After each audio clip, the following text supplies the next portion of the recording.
right, we're going to work on solving for a certain variable. Okay, so we're going to start with solving for y in this video. So if I take an equation, 3x plus 2y equals 10. When I say I want to solve for y, that means I need to get y by itself. I'm going to isolate that variable, right? Now we're getting really good at what it means to isolate, to get by itself. Okay, so I need to move the term 3x to the other side, right? I needed to say, hey, let's get 6 feet back. We're going to get over here and you're in the safe zone. And so we need to move it. In order to move it, you got to use the opposite. So this is positive 3x in the equation. So I'm going to do the opposite. I'm going to add negative 3x to both sides. As long as you're doing the same thing to both sides in an equation, it still stays balanced, okay? That's going to move it from here. It's going to put it over on the other side.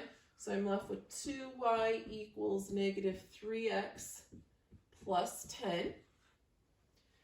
Y is still not isolated, still has that 2 with it. And so right now when you have a number next to a letter, that means we're multiplying. So in order to move multiplication, right, to undo multiplication, we're going to divide. We're going to divide both sides by 2. And when you're dividing both sides, that means I'm going to divide everything in the equation by 2.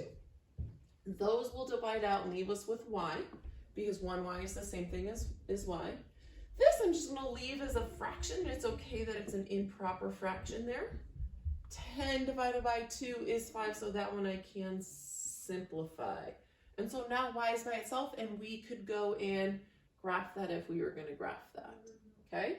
If we're going to do this equation, same thing, still solving for y, right? So let's write solve for y up here. Let's go negative 2x plus negative 8y equals 15. Okay, same thing. We're going to solve for y, so we're going to get y by itself. So we got to move this negative 2x. The opposite of a negative 2x would be a positive 2x. So I'm going to add 2x to both sides.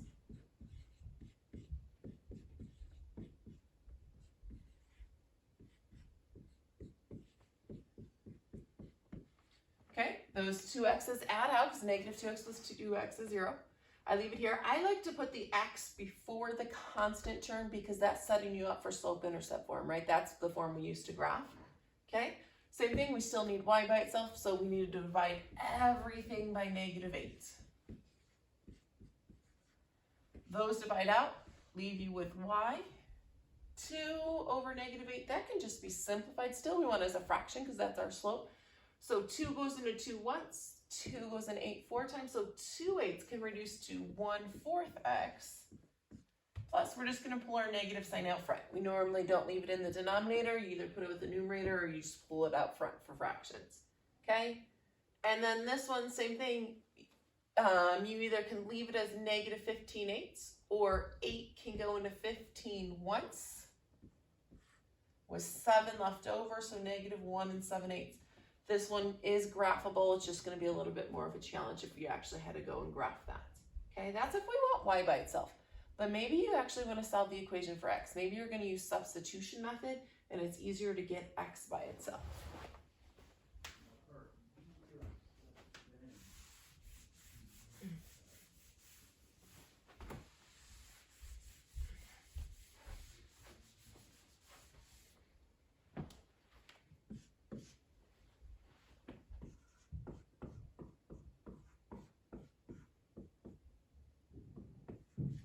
All right, so if we take this equation, 3x plus 4y equals negative 9, and we want to solve for x, which means we need to isolate x and get x by itself. This time you're just going to move the y term first, right? And so we have a plus 4y, so we're going to add negative 4y or subtract 4y from both sides.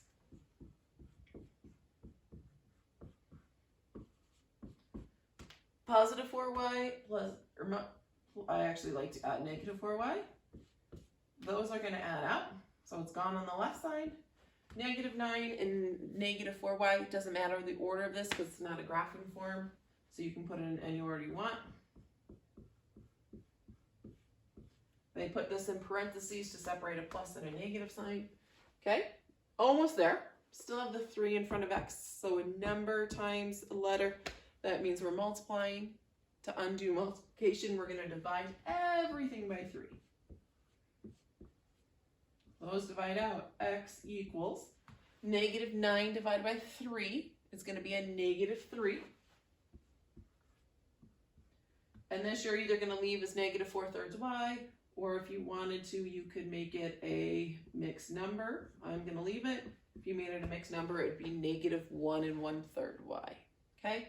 Now x is by itself, and you can use that to substitute into something.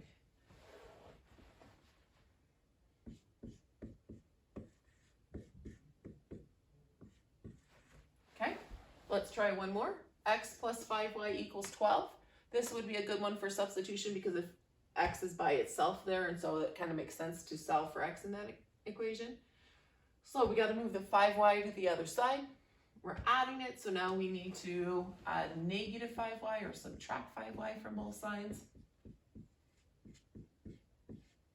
X is going to equal 12 plus negative 5y. And now you've isolated x.